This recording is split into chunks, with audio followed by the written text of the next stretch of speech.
bills get passed in the dead of night. All right. Welcome back. Episode 6 of 2026, or episode 79, which is who? The Vance Walker edition. I think that was his middle school football number, so we're going to go with that one. So Vance Walker, senior class of 05, Fort Mill High School, and Super Bowl champion from Fort Mill. Very nice. Yep. I didn't know they bred our Super Bowl champions in Fort Mill. Y'all let us have one in 2 or 3 decades, so appreciate that. Yeah, we had a few just this past Super Bowl. Yeah, I'm sure you did. So, and you'll probably have some in the next few Super Bowls as well. So. Yeah. Well, welcome back. Rep Sessions is out sick right now. So we started calling around to the delegation, and finally the last person we called, Representative Martin, said that he would jump on. I'm honored to be here. You know, Everett Stubbs, I know they really want Everett to be on here. Wes Clymer obviously is not available, so they scrubbed the bottom of the barrel, and here I am, and made the trek from Fort Mill. So I'm glad to be on here. So. Well, let's first of all thank our sponsor, Comer Distributing, as always, through 79 episodes. And today's beer is a Highland Brewing out of Asheville. It's an oatmeal porter. What do you think so far? It's pretty good. It's a little warm right now for a dark, roasty, smooth oatmeal porter, but it's always good to have a cold beer. So. Fall spring. Yeah, that's true. It'll get cold back later this week. So, well, this week we've got. It's kind of fitting to have you on because we have the most random week coming up in the State House. The last 4 weeks has been, the most conservative legislation since I've been in office in the last year and a half. And this week they were like just throwing darts at a board blindfolded to see what we brought up. We got bluegill, blue catfish, and a bunch of other fun stuff. Lab-grown meat. Yeah. American-made steel. Just all the stuff I'm not an expert on, but I'm great. Can't wait to talk about it today. So. Well, and we're going to do this a little bit random today. Normally, we have Heath, and anyone who understands Heath knows that he's a planner. Everything's always planned out. We're going to do it this way. This is what we're going to talk about. Well, since I'm in charge, we're kind of winging it. Like, we're just flying by the seat of our pants, and we're going to talk about some of this stuff. It's a scary show if Brandon Guffey is leading the direction that we're heading right now. The only other time it was just me, I had Senator Johnson on to, keep me in line, So I try when he's not available in Columbia. I try to be your pullback guy a little bit as your roommate, but we'll see how this goes today. So, well, the first thing, one of the important bills that we see coming up, I think is going to be of importance to you, and that is the campus safety, which is H4739 by Rep McGinnis. So, institutions of higher learning, campus safety bill. Yep. So this one's going to be, looks like this one's coming to the floor this week. This is Rep McGinnis's bill. Anytime we get an opportunity to vote on a bill that helps higher education, keeps our kids safe, I'm obviously going to be in support of it. Yes. I, as an attorney, I tried to read every single comma and, comma splice, whatever it is, and make sure I understand it. But this one looks to be a pretty good bill. My daughter's going to be going to college next week. And so, are going to be going to college in August, and so I'm excited to see this bill and vote on it. So. Well, if we're going to send our kids there, we have to make sure that they're safe, number one. Absolutely. First and foremost. And, a lot of this comes from the situations where we had, like the 764, the call-in shootings, or the campus shooter arguments. And, I think that happened at USC last year, and it just showed how important it was on that response time. I agree. Even Fort Mill, I had parents from all over the district in my neighborhood. My next door neighbor, their kids go to South Carolina. They were blowing me up about it. So, again, anything we can do to improve public safety and campus safety, gotta support it hard. Yeah, and this will address the reporting, the enforcement, and the coordination. And it's this is a national issue, not just a South Carolina issue. But we all want to protect our kids. I'd say even in grade school, whether it's grade school or whether it's higher ed, we want to protect our kids. And this, I think the big question is, and I've had this argument many times with Rep Session, is this being proactive or is it being reactive? Me personally, I believe government should always be reactive. It sounds great to campaign saying being proactive, but I don't believe that we should write laws until there is a need to address it. Well, I mean, look at what happened last year at University of South Carolina. Look at what happened with the Charlie Kirk shooting on the college campus last year, right? I mean, this is us being somewhat proactive, but also reactive, right? I mean, Yes. you got to find that medium balance, because you want to be proactive to the point that you address these things before they happen. You obviously don't want to be super reactive, because you don't want an incident like this to happen on our college campus. So I think last year in South Carolina was a good wake-up call. At the University of South Carolina was a good wake-up call. Luckily not a tragic accident or event like we thought, but good for us to get proactive with this. You know, I had a meeting late last year in Charleston, and we have a guy down there. His name's Tony Deering, and I cannot remember the name of his company right off the top of my mind. But his focus there, he made the doors that you can't say bulletproof, but they are essentially, I'm going to say bulletproof. Yep. That Congress uses now. And we were talking about if we just were to put them in even some of our grade schools, just to have these areas where you can go that's protected, what a difference that would make and how people would feel. And it was right after that, like a day or so after the meeting with him, that the USC school shooting was called in. Well, I think, again, having 3 little girls, one is about to go off to college here in August. You drop your kids off with the assurance that they're going to be taken care of, right? This is the first big time that a lot of parents are going to hand their kids off to somebody else. And so, again, any of these mechanisms that we can implement to make sure our kids are safe and protected, the better off we're going to be. So, Yeah. but whether it's adding safety doors, whether it's adding additional SROs, apps that create better communication with the families and the parents and the kids, and I support all of it. I mean, communication is a huge portion of the battle. Yep. And especially since we've implemented these bell-to-bell bans to ensure that parents feel safe if something was to happen at these schools. But speaking of schools, another bill that we have coming up is Rep. Erickson's high school athletic association bill, which you weren't here previous session whenever this started. But, I had a bill that I was trying to push to allow private school kids to play public sports if their school does not offer it, and public school kids to play the private school sports if the public school does not offer it, and allow them a little bit of crossover. And that became a bill that was kind of part of a multi-build approach where we did this education subcommittee, or not subcommittee, ad hoc committee to go through these bills. And during that, the person that was over the athletic association essentially got very arrogant and very cocky. And that causes an issue whenever you're trying to talk to lawmakers and just say, well, you don't control what happens. Right. I think the more, we talk about this on the regs committee all the time, where in the hallways, you and I are complaining about these different agencies that feel so powerful, right? That they don't have anybody necessarily that they're listening to until the legislator brings something back up. But South Carolina High School League's kind of the same way. I think there has to be transparency. There has to be oversight. We've got to make sure that the job we've given them to do, that they're doing it the right way. Because, again, you've got thousands of kids in South Carolina right, playing high school sports. We got to have transparency, got to have accountability. So, and I think that bill will be contentious. There'll be a lot of debate during it because it goes both ways. You have some huge public education proponents, not that Chairman Erickson isn't, but such as Neil Collins, who also participates. He's doing the refereeing for the high school sports. You have Adam Duncan, who is, a champion wrestler. They're all used to dealing with these high school leagues. So, go there. I'm an outspoken public education supporter, right? You are. Said it week 2 at the State House and made that very well known. But again, at the end of the day, we got to make sure that the people that we task to do these jobs and do these roles, that they're doing it the right way. And sometimes if you got to, pull them back a little bit, like I try to pull back Guffey every once in a while, then that's what we got to do. Well, and let's just stay on education here.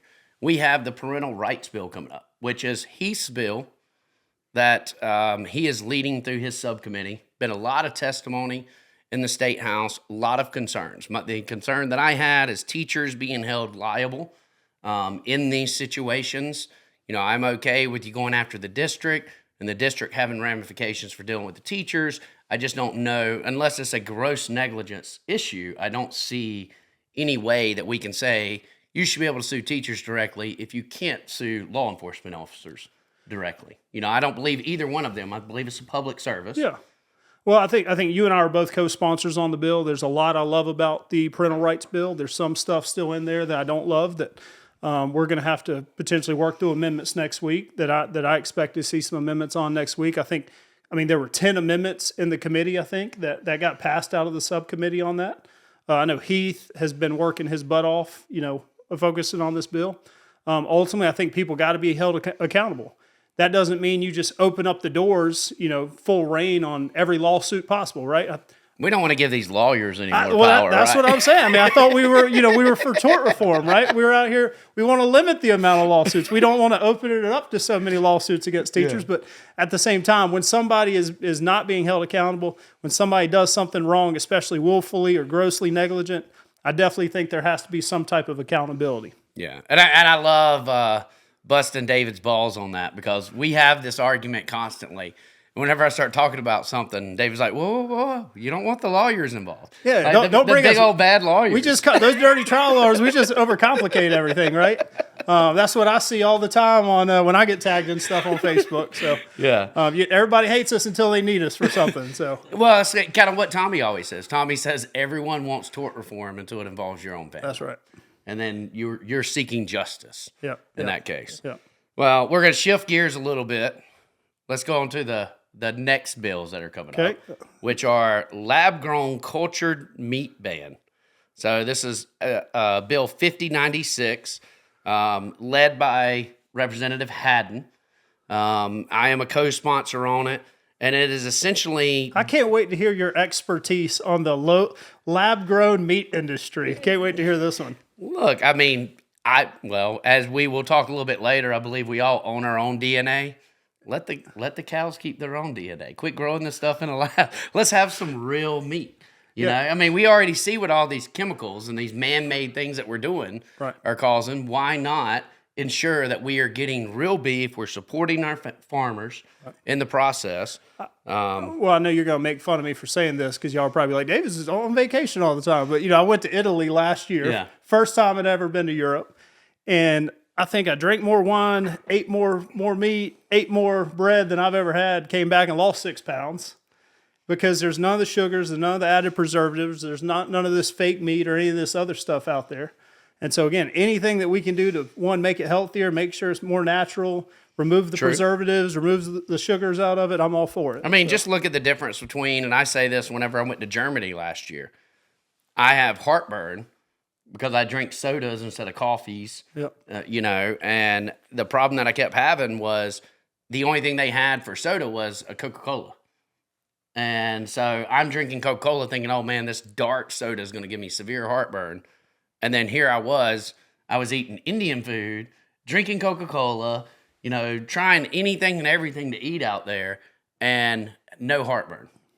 And I think a lot of it had to do with the processed sugar that's in Coca-Cola versus what you're getting overseas, and they don't allow that stuff. I think my granddad's 95 years old. He owns a bunch of farmland out in Rock Hill. Well, like 30 acres, probably not as much as some people, but owns 30 acres, always farmed his own food for the most part, always had his own cows, his own chickens, and he's probably going to outlive me at some point. So he's the only one in my family that made it to 90. Well, so. This will protect our South Carolina farmers. Absolutely. It's going to allow for more food labeling transparency as well to ensure.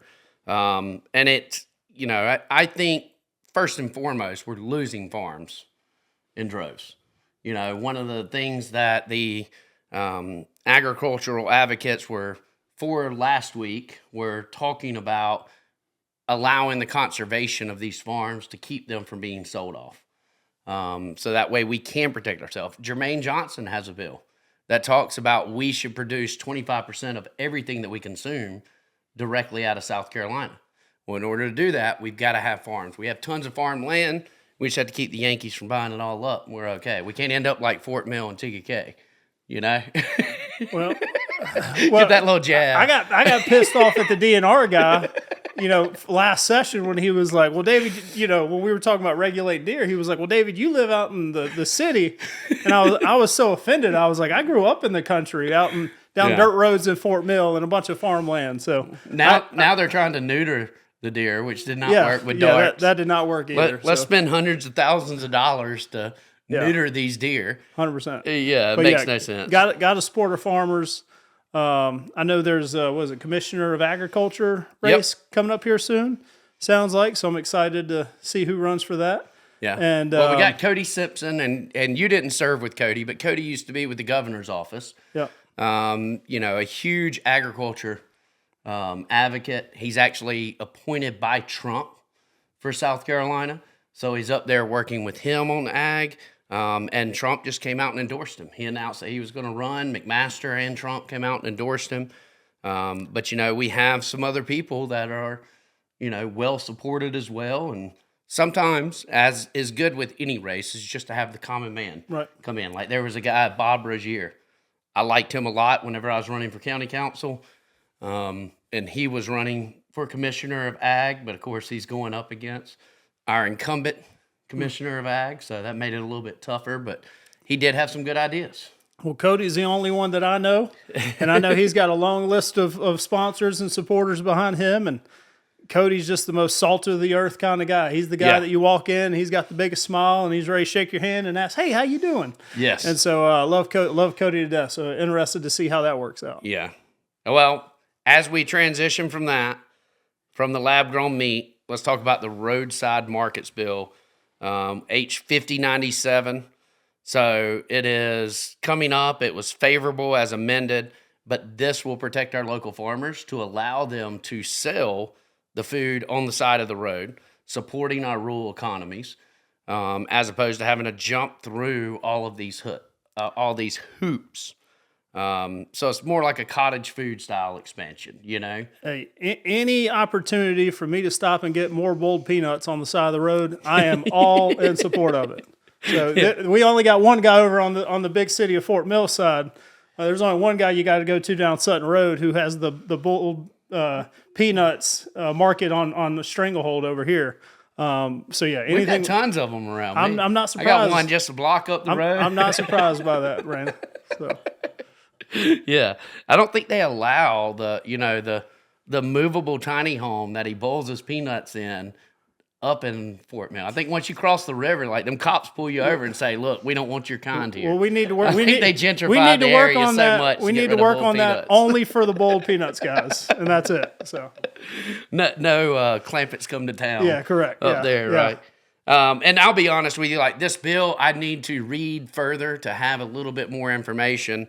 We're plugging in everything that's coming up this week, and a lot of these, both of us, we have to read, right? Absolutely. Well, generally, I mean, unlike some representatives who talk about they read every single bill, I do my best to read every single bill, but I definitely look at it the week it comes up to the floor. Right. So I will usually sit down. Within your committee. As you know, I'm very nerdy at times, so I like to sit there and read through every single thing and detail it and mark it up before the week starts. I always do say David is the sexiest nerd I know. You come in at 7 o'clock at night, and he's sitting there, and he's going through every single bill. He's line by line. Oh, have you read this? Have you read this? Like, well, what does this mean? Well, I appreciate the compliment, but it's a little weird coming from you, so we got to be questionable about what we say on here. So, very, very, very true. Another bill we have coming up is Senator Mike Rickenbaugh's bill, and it's against blue catfish. Now, I'm assuming this is because it is an invasive species, and it's about protecting our native ecosystems, but it's one that I do need to read on. I don't know anything about blue catfish. I just know the ones you can catch out of Lake Wiley back in the day that you probably don't want to eat afterwards. All the rumors about the nuclear plant giving them 6 eyes and all this stuff. I just know you can go to Captain Steve's and get your little salt and pepper catfish fillets. You got to get them whole. On the low. Best spot to go. You got to go across the river to Fort Mill for that. I agree. But go to Captain Steve's and get your salt and pepper catfish. Captain Steve's, if you're wanting seafood, I mean, it's been voted best seafood in the state, and it's inland.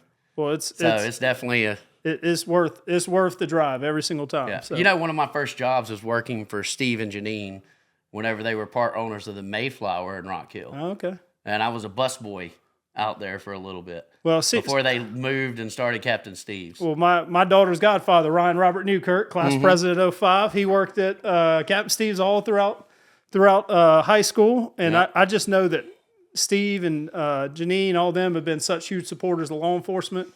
They always do free meals for all the police officers and everything. So they've always impressed me with that. So. Yeah, they always do give back.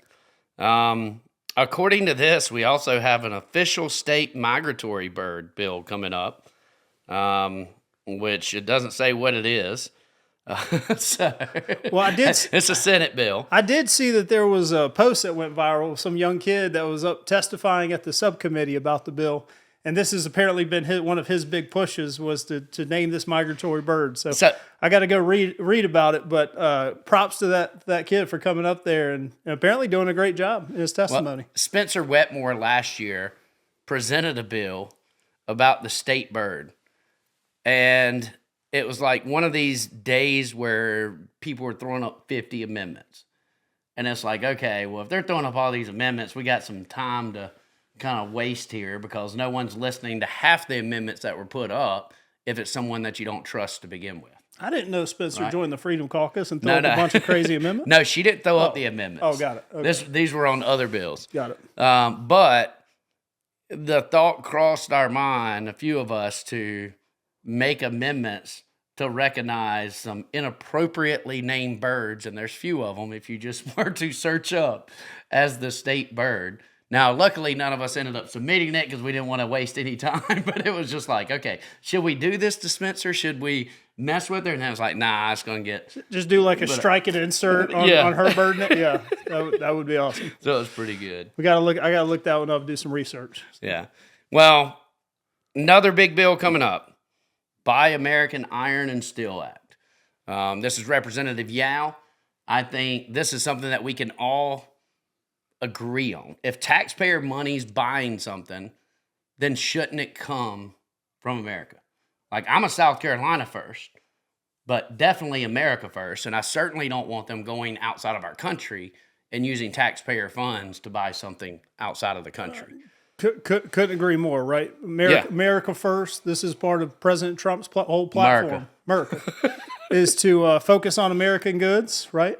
North of the river, they say America. South of the river, we say America. Hey, I'm a York County boy. We still say America. But no, love that's the good side of your mom. Love the bill. That's the Bearcat girl coming out. Yeah. But it will address our infrastructure spending, domestic manufacturing. It will have some cost implications, I'm sure. Just as my freshman year, we passed it, we could only buy flags that were made in South Carolina. I think it was South Carolina. It could have been in the U.S., but it caused our flag costs to go up. So for every flag that we're putting at the State House, which most of the time us reps end up buying, that way we can present to people within the community, but it did cause that cost to go up. I always find it so, as a freshman, there's so many good intentions when you file a bill, right? You got a reason, you say, I want to fix this, and then you find out that there's potentially 10 or 15 other unintended consequences as a result of filing this bill. Yeah. Right? And so I think that takes it's kind of like that tort reform bill back in 2017 that required $1 million minimum liability. Yeah.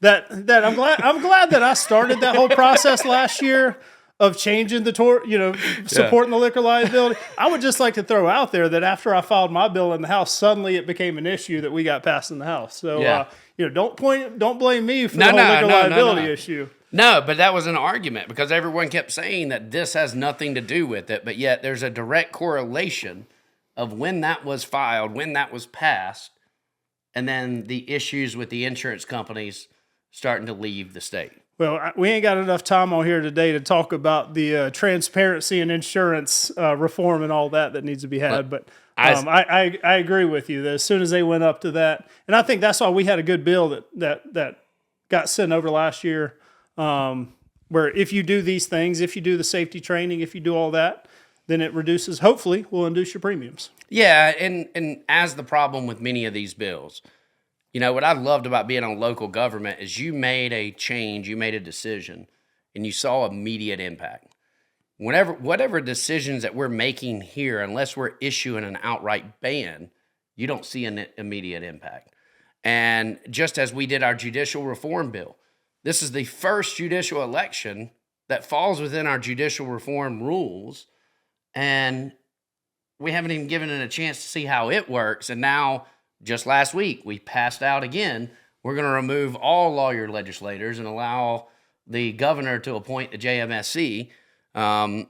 We are quick, very reactive on let's just get this done. And my opinion, I know I'm a sponsor of the bill.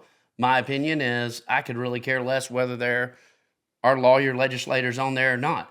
I believe that the governor can appoint. The JMSC is not the ultimate decision maker, and that we as legislators vote on the judges. And I'm a co-sponsor of the bill. I was one of the first co-sponsors on the bill as well. And I think if you look at what some of the other states, look at what Florida, look at what Tennessee, look at some of Texas, they're giving a lot of power back to the governor right now. Yeah. And those states, I mean, when they had DOT take over some of the stuff on the governor's side, when they had the JMSC on the governor's side have the appointments, a lot of those things have improved. So I think you're going to see some positive stuff and potentially more of this, more power going back to the governor. If you elect the right governor, that is correct. My fear becomes what happens if we're in a blue state like Minnesota. One of the problems is the governor of Minnesota and some of the policies, and you give them too much power. Like everyone wants to seize the power whenever you're in control.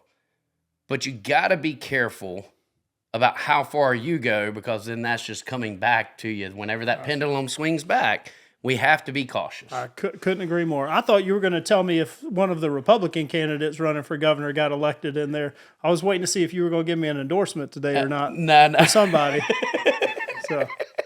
Well, you tread lightly on that one. I'm staying out of the gubernatorial race. We still got to have all the candidates on here. That's going to be that's got to be one of our focuses pretty quick, to get each gubernatorial candidate on here and have the discussions. Love it. We have a few other bills that are coming up this week that I do not know enough about. We've got billboard repair, which is Wooten, which is 4730. Well, I got to make sure that my billboards are repaired as quickly as possible. So especially when I want to sell these. So I support that potentially. I'll tell you and I don't know if that pertains to this bill, but one of the problems that we have had, there for the longest time, if you've got this dilapidated billboard, counties would say you can't replace this with a digital billboard, or you can't upfit this. And so people just keep the dilapidated billboards up instead of replacing it at that time. So that becomes an issue. I agree. I have not read this bill, don't know what it is. Obviously, Wooten's the sponsor of it. But I agree with you. It creates a safety issue. Aesthetically, it looks terrible if you got a 20-year-old billboard up there that doesn't have anybody on the side. And so, yeah. Yeah, very rarely do I disagree with Wooten. He sits behind me. Former law enforcement, somebody I always typically agree with. I think the only thing I've ever disagreed with him on is the vapes and the hemp. Those are two things that I don't agree that the way he's going about it is the best way, but it's not that I disagree with the overall intent. Well, after seeing the picture of him as a Marine up there the other day on the house floor, I damn sure am not going against him on anything. I'm scared he'll whoop my butt in the back of the cookie room. So what was a funny thing? Why don't you just grow a mustache? Michael was the first one to do it last year. Man, and he was. I got to keep these chins under wrap with what little bit of facial hair I got. So I don't think I could do just the mustache. Whenever the Marines came, it's funny because you always have the pages, and usually it's a good mix. But you'll see it's either a group of guys or a group of girls. Yeah. And the day the Marines came, all the girls are sitting over on the side. Well, I sit right at the edge, so I'm always, running my mouth or listening to what they're talking to. What? You running your mouth? Yeah. It's a shocker. But they were just talking about how hot all these Marines were. And I turn around and I look, every single one of them's got the mustache. Listen, I'm an engaged man. I'm happily taken. I'm just talking about how taste change. Ashley likes the beard, so I'm going to keep the beard. So yeah. So speaking of beards, the next bill we have what a great segue. Barbers and cosmetologists, Joe White, which is 4752. I'm assuming this is the bill to remove licensing for cosmetologists, but I'm not sure. It's not a bill that I've read, but I know that was a big push our freshman year. I think it was Jordan Pace that was pushing it. Now, the continuing education credits, I believe, could be definitely reduced, or it could just be a bill allowing hairdressers to, give haircuts and do stylings at weddings without having to have all this stuff, which I don't believe government should be involved in. If it's not a safety concern where you're running through all these people, then I don't think it should be an issue. Well, up until a couple years ago, I had a lady who always still cuts my hair, and she had her own little booth at her house that I would go over to. And then I think she found out, she had moved here from another state and found out that she's not allowed to do that apparently. So then she had to go rent a booth, which inconvenienced me because now I got to drive 15 minutes across town. But it's crazy because under the regulations that she had to have a separate water supply. You couldn't even go to her kitchen, which was 10 feet away. Yeah. Had to have her own designated room. And that is what big government is, right? It would be so much easier for her and so much easier for everybody else just to be able to go down the street to her to be able to do this. So now, I will say, if Joe White's bill passes with that, and they can't get a hearing on my tattoo bill because those regulations, such as not being able to tattoo above a shoulder, like you have to jump through the hoops, and the licensing requirement is close to being a nurse in South Carolina, then I will be pretty upset. Are you trying to bring face tats to South Carolina? I'm trying to bring freedom and not regulating a business. So as an example, a liquor store could open up within 1,000 feet of a church if the church approves of it. Mm-hmm. Tattoo parlor can't. You can't even get sign off. Right. Those things, and we already have home rule, which is going to allow the local governments to dictate. But you can't do piercings and tattoos in the same place. Makes no sense whatsoever. I didn't know that. And what that does, like if you look at Charlotte has an art studio to where you're doing tattoos, they're selling merchandise, they're selling paintings, all of these things. And those artists are making, a couple $100,000 a year. And yet you come down here and it's separated. You got piercing on one side of a strip mall, you got tattoos on the other side, then you throw in some foreign vape store in the middle, and now you're complaining about the crowd it's drawing. So it's just getting government out of the way. Listen, anytime we can get the government out of the way and to allow, freedom of choice, freedoms for, individual liberties, I'm all for it. As long as it's safe. As somebody that doesn't have any tattoos and no piercings, it doesn't really bother me, but and us good folk over in Fort Mill, I don't know if that's an issue for my constituents either. So yeah, but we'll see. Well, I don't know what Fort Mill people want. Half the time I hear from them, it's on these chat boards, and it's not too friendly. It's people they ain't friendly complaining about kids on scooters and stuff like this. I mean, sometimes I think that many people up there just want to find something to complain about. Well, my district, we don't have that problem in 26. My district, we love everybody, and we want the government to stay out of our business on a day-to-day basis. And y'all keep a cannon in downtown just to ensure it. We want low taxes, and we want good schools. So yeah. Well, there's also another bill that I don't know anything about that I've got to look up because it sounds very interesting, but it's our very own Tommy Pope's bill, 3257, about DNA privacy, employer and insurance misuse concerns. To me, I believe that just as you own your own data, you should own your own DNA for sure and be able to decide what happens with it, not these blanket legal agreements that you have to sign and agree to just to do something. See, for me, I don't even know how somebody even uses my DNA. I haven't thought through any of that, right? This is something I've never faced. My biggest concern is, I don't think you know this, but, when I haven't done a family court case in years, but my last 2 family court cases were versus 2 sovereign citizens. And in that case, I had a sovereign citizen who claimed created a trademark with his full name on it. How does a sovereign citizen do a trademark if they don't believe in the United States government process to begin with? That's because they created their own government and court system in D.C. Yeah. And had filed a claim for a trademark at this weird court that had been created in D.C. Are they citizens of that Indian nation that allows them to be sovereign citizens? I don't know where this person was a citizen from. I don't think he knew where he was a citizen from. But regardless, that person was suing me for $50 million just by simply filing an answer against the complaint that he filed using his name. So when we get into DNA rights, does this open up some protections for sovereign citizens. I mean, if you're throwing out DNA in the middle of the court, yeah, I don't know. I just don't want a motion from the sovereign citizen court of whatever DC from asking me for a $50 million judgment because I don't know. I picked up a wrapper that had somebody's DNA on it. I don't know what the bill says. sure, that's what you picked up. I don't know. I don't know what it was. So. Oh man! All right, we're gonna move on before I go down the gutter there. Earthquake insurance, 3227 Gatch. We have had a lot of earthquake coming up that's happened within the past week or so, all throughout the state. Representative Gatch has talked about that, talking about our history with earthquakes, the risk, whether this should be a risk or a mandate to begin with, but what's going to happen if we have this massive earthquake? How do people, if you don't, and I've always wondered this, like I pay for flood insurance, I pay for catastrophic insurance, then I have an umbrella on top of everything.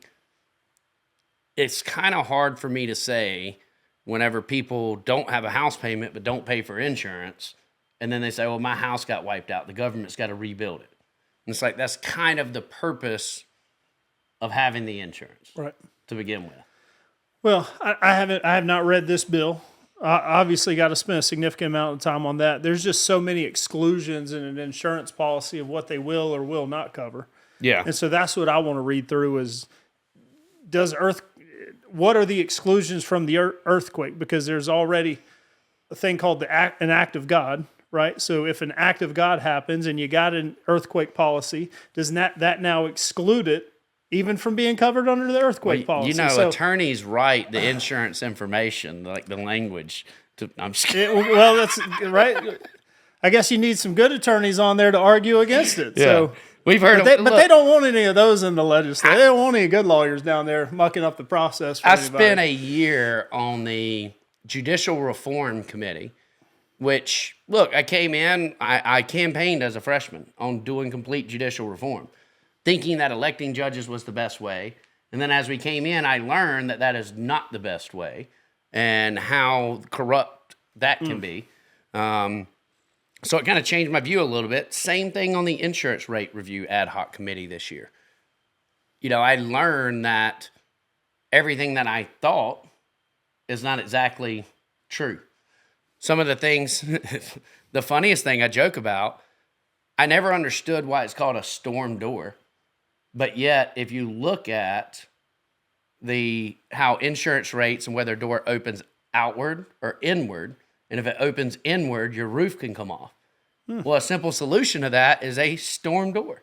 It's a $150 door, $200, $500. In Fort Mill, y'all might pay $1,000 for it because it's fancy.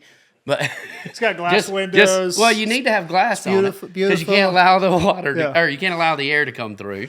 But something simple like a storm door should be able to lower your homeowner's insurance because now your roof is more protected. Should air penetrate the home, then the roof won't come off the same way. I was on the tort reform ad hoc committee over this whole year, and you hear a bunch of people say we got to have tort reform. We got to have tort reform, and again, I don't disagree. I think I just called that the Gil Gatch committee. Well, I think there's some things that that's the insurance reform. This one's the tort reform. Oh, okay. And so I think there was definitely some. Again, I think there's some things that we could change that will help people, help companies, help business. But I made sure that at every single hearing, when anybody from the insurance got up there, I just straight up asked them, if we do any of this stuff, will it lower rates? Any of this lower insurance premiums? And every single person said, no, we have no data to support that. We have no articles we can provide to support that. No justification whatsoever, but we want it though. Yeah. And there's no way you can't guarantee that anything will lower rates because that's market-based. Right. But what we do know is the more government gets involved, the less chance of anything lowering. Yep. Right? Yep. I mean, in my opinion, and you might disagree with this, especially whenever you're trying to get justice from people, I believe that if I'm a business owner and I don't carry general liability and something happens where I can be sued, I don't believe I should get the protections of an LLC. I believe you should be able to come after me and come after my assets if I'm not going to cover. But I don't believe that I should be required to have it before I can operate. If I want to take that risk, then I take that risk. Right. Why are we mandating that someone have this to begin with? Makes sense. All right, well, let's take a little break, and then we're going to come back on what we did this past week. I did a little, ass backwards here.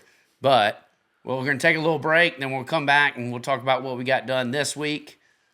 I'm just surprised we haven't burnt the house down yet with you leading the show. So I'm very, very surprised. This episode of Pints of Politics is brought to you by Comer Distributing. Comer Distributing Company is a wholesale beer distributor located in Rock Hill, South Carolina. Founded in 1971, Comer is a family-owned business that distributes beer and other beverages to York, Chester, Fairfield, Lancaster, Kershaw, Lexington, and Richland counties. Makes sense, we say it twice. No corporate lynch, no party line. Just working class eyes reading between the sides of power hates daylight. How you like the AI music? I kind of dig it, to be I honest. know. That was That's supposed to pretty be good. 90s hip-hop. So the way it starts off is pretty awesome because, like, kind of that old D'Angelo That's or pretty good. Backstreet. I'll tell you, I learned this week of a girl named Ella Langley, country music. Yeah. You heard about her? Yeah. Never heard about her this week. Absolutely love She's her from music. Texas. She was in Texas. And my daughters love that song. Yeah. I put it on and my 1-year-old goes absolutely nuts. Have you seen where they mess up the lyrics? Like they say this is what she's saying, and then once you read it, it's kind of like, Pearl Jam whenever we were growing up. He'd always say, "Can't find a better man," and everybody'd be like, "Can't find the buttermilk." Pearl Jam was before my time. Let's not. Oh, yeah, you you're age youngin'. yourself. You're Don't age youngin'. me, okay? I was But more you like grew up I was on more P. like- Diddy, right? I grew up on like Outkast, P. Diddy. like the old school Dr. Dre, like the comeback Dr. Dre. Yeah, look, Dre, the Chronic, was well before Pearl Jam. I was the 01 Chronic when he came out back again in 01, in my Okay. 8th grade year. Yeah, Yeah. Hey, that was a good album, too, though. that was a great album. That was the Slim Shady days. Did you dye your hair blonde? I did not. I already had the high and tight. It just wouldn't look good with the high and tight. I had the so, blonde. Yeah, I'm not surprised. Not all white, just the tips. Not surprised. I mean, that and my puka shell necklace down at the beach. Are you sure you ain't from Myrtle Beach? You sound like you went to Coastal. Oh, I spent enough time down there to get a degree from Coastal. I think that's all you got to do is spend some time, right? Well, as long as you go over 4 years, that's generally how most of us graduate down there. Yeah. All right. Way off topic. Back at it. I forgot. So- I'm supposed to be like Heath on here. Yeah. What should we discuss next?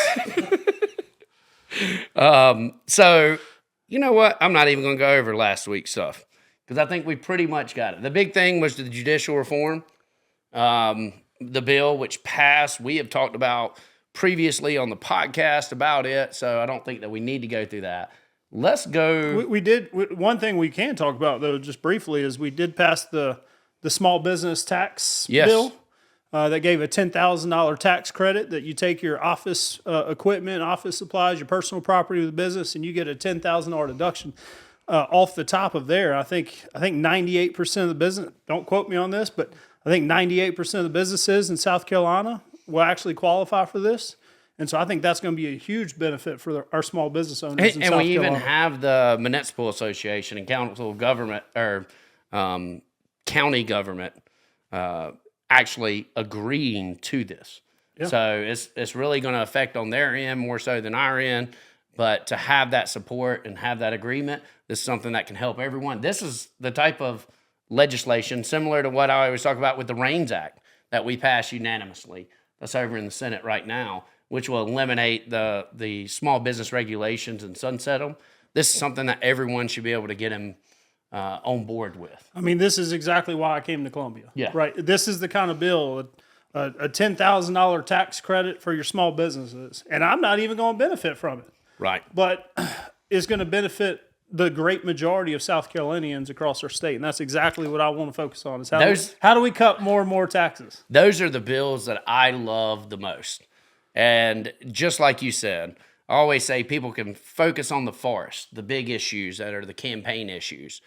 But if we can, while people are focusing on the forest, if you can focus on a tree and you can get it to weave through, get it through process, and it's going to affect everyday citizens throughout the state of South Carolina, That's what it's about. 100%. This is one of those things that, people don't, it's not flashy. You're not going to get the recognition that you might with some other big bill, but in order to do those things and get them through is important. That's what affects the everyday lives of the citizens.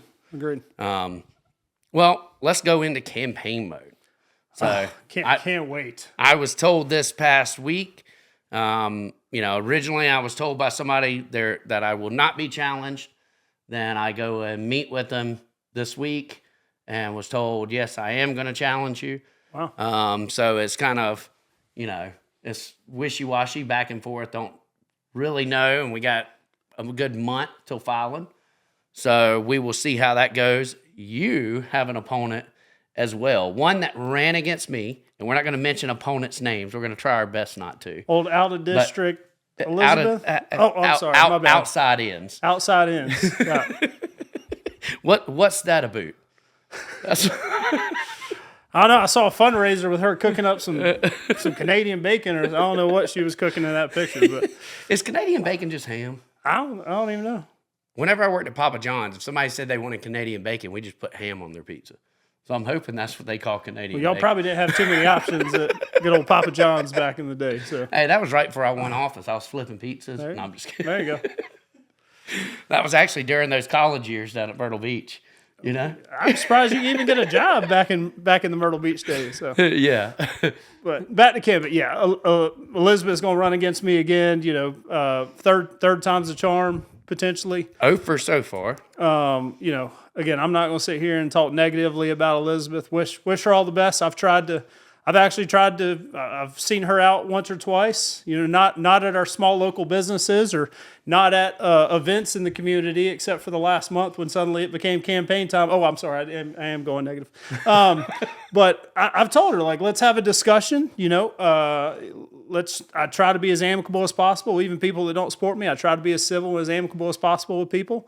Ultimately, if I win or she wins, right? I'm her constituent and she would be my constituent. So I try to work with people the best I can. But at some point, I just don't play the political games. I don't play the whole career politician games. I don't play the campaign games. Ultimately, I want to represent Fort Mill, and that's why I'm here. And so, you didn't run just to be in. That's the key difference. right. I seen a post the other day that was put up, and it was talking about your funds and trying to portray that it's outside the district. The funny thing is, whenever she ran against me, it was either 92 or 98% of all of her funds come outside the district. Her campaign kickoff was in Charlotte, North Carolina. And it was even out of state. It wasn't just inside the state. And that became a problem. And then she moved up to your district, and then started running against you. Within 2 months and out, she's running in District 26. It was just very disingenuous. Well, I'm not surprised. I've seen her post talking about my campaign contributions, and it's funny. I'm a lawyer. I've been very vocal on the fact that I think it's good to have some lawyers down there that actually are, frankly, know what's going on half the time and know how to read legislation and lawmaking kind of goes hand in hand with I kind of think I'm very OCD when it comes to drafting. If you watch some of our Judiciary Committee hearings, I'm the one fighting back when people try to water down on the Democratic side, try to water down our criminal defense bills. I'm the one vocally arguing back against it, that we got to keep the tight protections in there to support our law enforcement officers. So I think some people need to go back and look at our committee hearings, but at the end of it, she's mad because I've raised some money with some of the lawyers across the state of South Carolina, people that I've known for 10, 15 years and call those guys friends. And, when I look at, it's just funny the way math can be manipulated, right? And things can be manipulated in a campaign. When I was running the first time a week before, I got hit with a mail piece that said that, they did a survey of all the conservative voters, and I was losing 90-10 from all the conservative voters in District 26. And then I came back and won by 10%. But if you look at her fundraising, 98% of my money has came directly from South Carolinians. And the majority of it has came from in-district funding over the last quarter. But then you look at her funding, 9.1% of the funding came from our district. Yeah. And her fundraiser that she's about to have isn't even in our district. And so it's just, it's just funny when people want to start throwing the jabs in campaign season. Haven't heard anything, haven't seen her around town for a year, hasn't been involved for over a year, and then suddenly when you want to start making the Facebook post showing how involved you are. I find it very disingenuous. As somebody from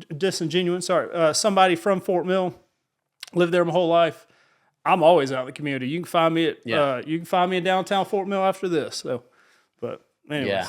Yeah, it is. You know what I find funny about that is to say attorneys donating to you. I mean, these are the people that you work with. I mean, how many pastors are donating to her? I mean, she's a pastor, right? Yeah. I mean, so that would be something to look at. Well, say, okay, do people within your own work group actually support you? Well, because the pastors that I know do not support her just based off of the way she ran a campaign against me. Right. So it becomes that disingenuousness, and if you want to be there, just to be there, and you're willing to lie to get there, then what's the point of serving to begin with? I've said this before. I had zero intentions of ever getting involved in politics. Didn't want to be a politician. I lived a pretty good life with my little girls and running my business that was, pretty part-time for the most part. I had a pretty good life. I did this because I had a passion for Fort Mill, not because I wanted to be the governor of South Carolina one day, but because this Are you running for governor? Well, I think she believes that God told her to be the governor one day, is my understanding. So, yeah. But, I'm just running because I love District 26. That's all I care about. That's all I'm focused on. Whatever comes out in the campaign, so be it. I've had it all thrown at me once before. Well, RJ's not there to run it. After the couple $100,000 she's paid RJ over the past 3 years, he's not still there to run her campaign. So it'll be interesting to see where the campaign's coming from. Who is RJ? Yeah, the one that was looking up infants. Got it. Oh, that guy. Yeah, the one that parents were raping infants, and he's asking, do you have any younger? I got it. Yeah, that guy. Well, that's the bad part about it. But, and we had those arguments during my campaign and well afterwards, because whenever she would try to post stuff to try to disparage people, and it was obvious did not have a clue of what was going on, just listening to the rhetoric, it became an issue. Well, I'll say this. It's sad, again, as somebody who's only been through one campaign, just started the process of going through number two. We are so fortunate to have the delegation that we have in York County.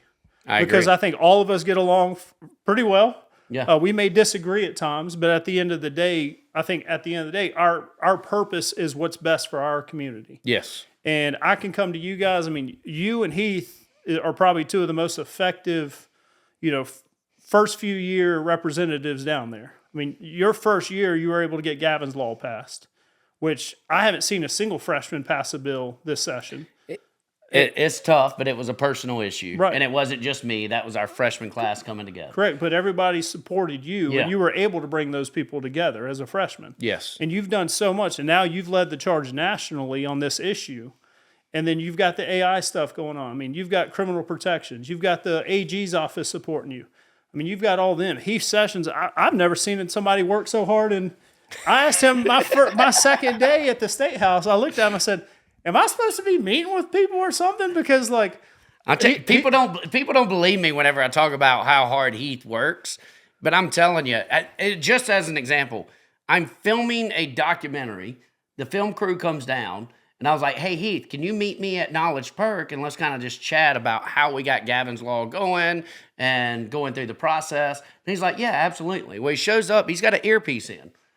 And we literally do this whole interview sitting out in front of Knowledge Perk. And afterwards, the cameraman's like, I kept picking up backup static and everything. Heath's on a conference call the whole time he's doing the interview with me. not surprised. I mean, literally, with you guys over here, and across the river on the other side, with you and Heath over here, and Wes Clymer hopefully going to be our U.S. Congressman. I feel really good about where we're at in York County and the delegation that we have. We got the Speaker Pro Tem and Tommy still here. Yeah, if I'm not there to join you guys, so be it. I'll still support you from afar, Yeah. But at the end of the day, I don't think York County understands how well they have it with some of our local members that you guys have over here across the river. So well, and I think it's important. The problem that I have and the narrative against me would be, oh, well, he's a one issue candidate, right? I heard that before. And this is not a one issue. I started fighting for this one issue to protect our kids online. And I'm just going to say it's sad whenever I'm the leader on AI. Like we need some younger blood that is well aware of this, because this is what's going to affect our next generation. This is how we prepare South Carolina for the future. And so everything I'm doing is not just on protecting kids online. It's about getting us technologically ready, because we can complain about data centers. We can complain about how tech does things, but we need to be prepared to lead that next generation. And that requires increasing our energy so we can bring these things. Will data centers improve on energy themselves? Yes, absolutely. But as they start improving, artificial intelligence improves on the energy usage, we're going to have quantum computing start coming. And we've still got to have these tools in place. Used to you had this big computer, and that was the beginning. Everyone's worried about AI taking over everything. I think we need to be more concerned about how do we prepare to move forward with AI, because it's not going anywhere. Well, I mean, AI is we're on the regs. I'm on the AI cybersecurity subcommittee together. I think you're my chairman. Well, on the subcommittee. that I do not hold meetings for, because what agency am I directing? Right, correct. For artificial intelligence regs. You're my chairman on it. Yeah. But at the end of the day, the AI and the bills that we pass on that are going to have such an impact. Yes. From was it white collar jobs that you got?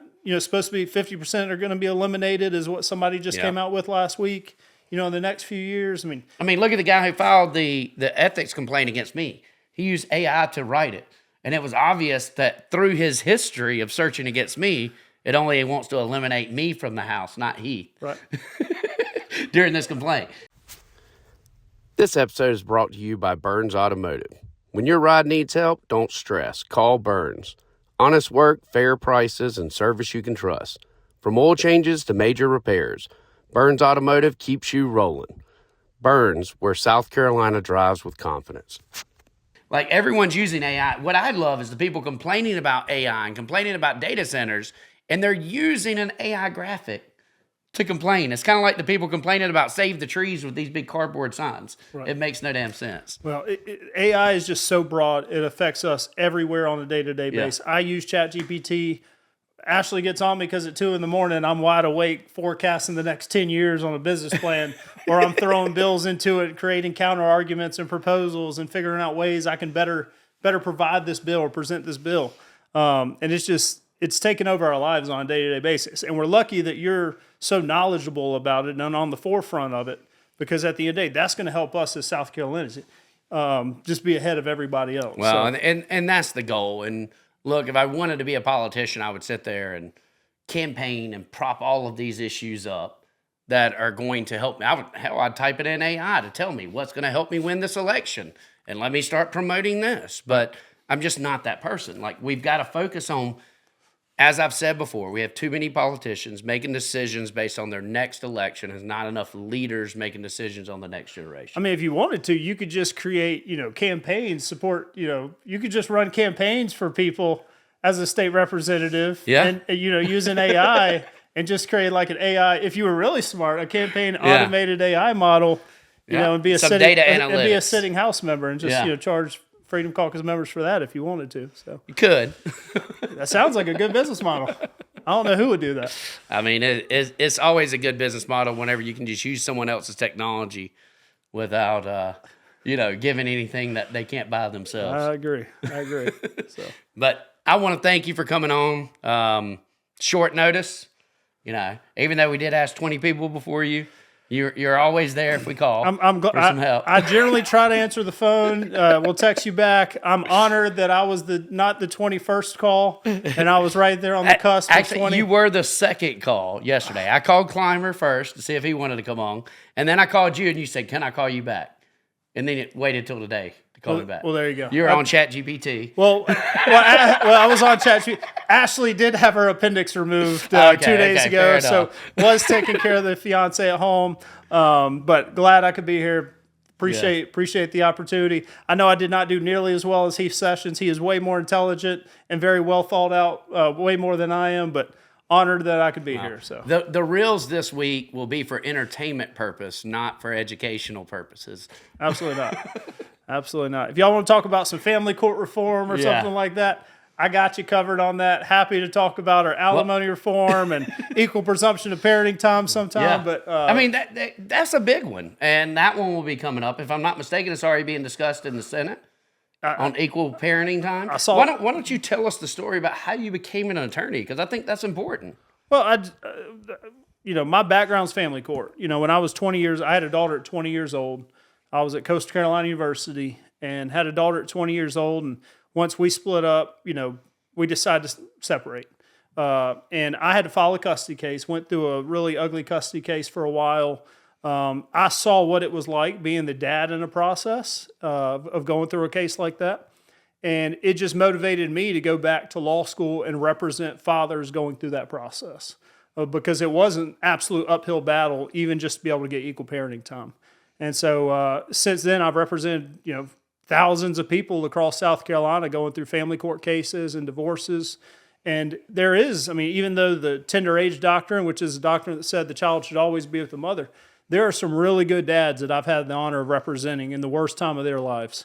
Yeah. And it's really sad when you see the uphill battles that they have to face, even with a parent or a spouse who is not as good of a parent and doesn't put their child first, that they have such a high burden to overcome, even to have that equal parenting time with their child or to get primary custody of their child. Or how a parent can use a child as leverage during the divorce process. 100%. I'm on the domestic relations subcommittee. I've got some bills that I'm working on, but I would love to see us transform some stuff or reform some stuff with the family courts to make it easier where you don't have to get the kids involved. It allows the parties to work amicably through the process where it's civil and it's cordial. And I think there's ways that we can do that in South Carolina, and that's a big push, and that's one of the reasons that I'm here on the Judiciary Committee. So. Yeah. Well, thank you for that. And I know I just kind of threw that in there, but I thought it was important as we were talking about that. Tell people how they can support David Martin for House for your reelection. Yeah, great. My website is martinforhouse.com. You could go to my Facebook page, Martin for House. Guffey taught me how to open it up so it's not a private page anymore. So now you can follow me if you want to, because I'm not super tech savvy like he is. So I finally figured that out. But you can go to martinforhouse.com, support me. District 26, it's everything on the east side of Fort Mill. 77 splits us right down the middle. So I got everything from interstate down to the Hells Angels on Sugar Creek. Everything in between is my district. So if I ever help out anybody, let me know. Yeah. And as far as my campaign, be guffeyforhouse.com. So try to keep it short and simple. Thank you all for tuning in. Thank you to Comer Distributing once again for sponsoring us week in, week out. We also have a new sponsor that we are starting to promote on here, and that is Burns Automotive Group. So if you need your car serviced, brought in for body work or service work, please visit your local Burns Automotive. Or if you're looking to purchase a new vehicle, visit one of the many Burns Automotives. Being a York County native, I have bought plenty of cars from Burns over the years, and they always do a great job, and they're damn good people. It's the one that has always been consistent in Rock Hill. Absolutely. Should I say? Hey, we had to come. We didn't have many options over there for them. I had to come across the river, buy my cars back. They had to get their Camaros across the river. Right? But thank y'all for listening. Thank you for tuning in. Follow us on pintsandpolitics.show, Apple Podcasts, Spotify, iHeart, and please like, share videos. That will help us increase, and we will only continue to grow the message. So thank y'all. Thanks, brother. Thank you. No party line, just working class eyes reading between the sides of power H day line.